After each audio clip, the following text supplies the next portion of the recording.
Hello, I'm RJimenez, and I'll be presenting on positive motivation in the workplace.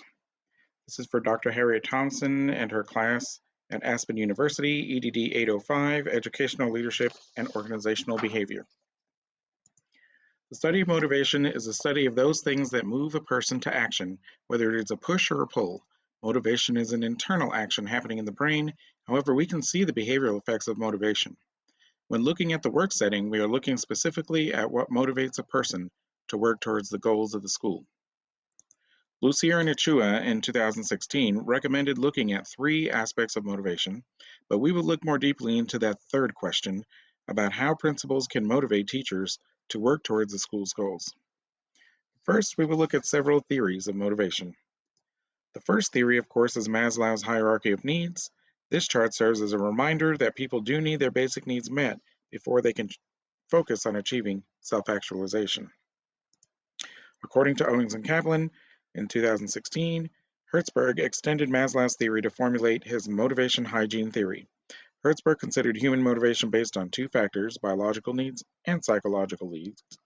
When Hertzberg studied work motivation, he determined that there were two motivating factors affecting workers at the same time, as shown here. With Hertzberg's theory, a principal will want to decrease job dissatisfiers and increase job satisfiers.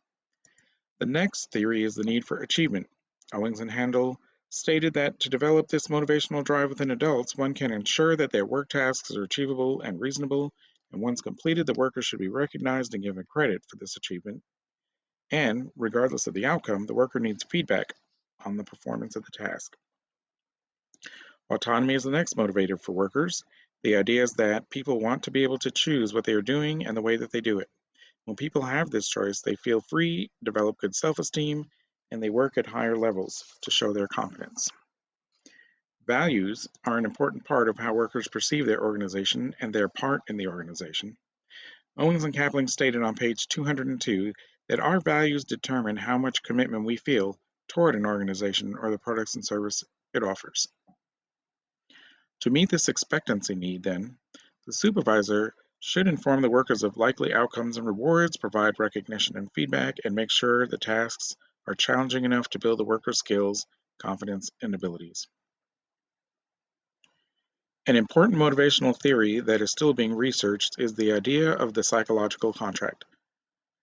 Owings and Kaplan explain that workers develop an implied relationship with the organization from various sources. But regardless of how the psychological contract developed, however, a perceived violation of the contract can lead to severed ties and bad feelings for all involved. Before leaving the review of motivation theory, dealing with a growingly diverse and multicultural workforce is essential for helping workers feel satisfied in their work environment.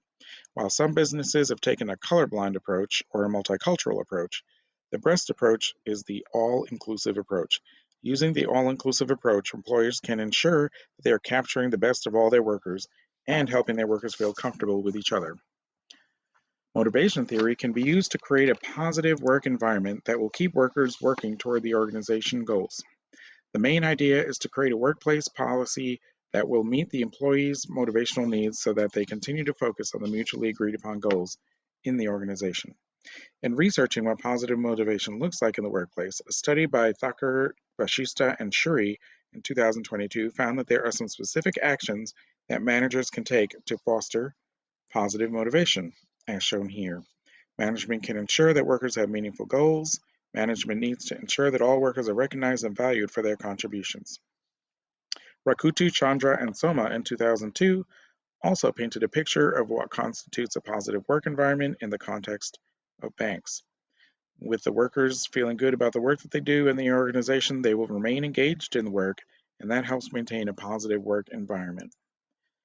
In looking at how motivation can be developed specifically in the school setting, Pounce and Dide offer 5 specific actions that principals can take to foster positivity, as shown here. First, teachers need to be able to discuss freely their feelings about change. Second, principals should adapt professional learning opportunities to the changing needs of the faculty. Third, principals should ensure that planned professional development activities are meeting the needs of the faculty, including their social and emotional needs. Fourth, principals should continue developing communication and negotiation skills within the faculty. And finally, principals can remain a resource for the new policies and procedures that are being implemented. Kaiser Slaughtered High School is a school of about 720 students in 9th through 12th grades. There are many positive factors to keep teachers satisfied with their jobs. For example, teachers are paid very well and are provided with housing and utilities. KHS also has some other enticing elements for a teacher. The building is relatively new and is constructed to be a 21st century building. The neighborhood's common areas and collaboration spaces allow for developing good interpersonal relationships and socializing. What I would implement at KHS to keep teachers motivated would be to maintain a keen eye on the vision of the school and support the goals selected to achieve that vision. I would ensure that teachers are part of developing that vision and those goals so that they have ownership. I would also provide professional growth opportunities based on the needs identified by the teachers. I would also ensure opportunities for recognition of teacher competence and recognizing that positive and trusting social relationships are important to teacher satisfaction. I would offer a multitude of socializing activities, as shown here, that keep the teachers engaged with each other in constructive ways. Lastly, to have an impact on the teacher's need for autonomy, I would share my decision making and provide teachers with lots of opportunities to help us make decisions regarding the vision, strategic goals, policies, instructional strategies, scheduling, and wherever we can allow teacher voice and choice.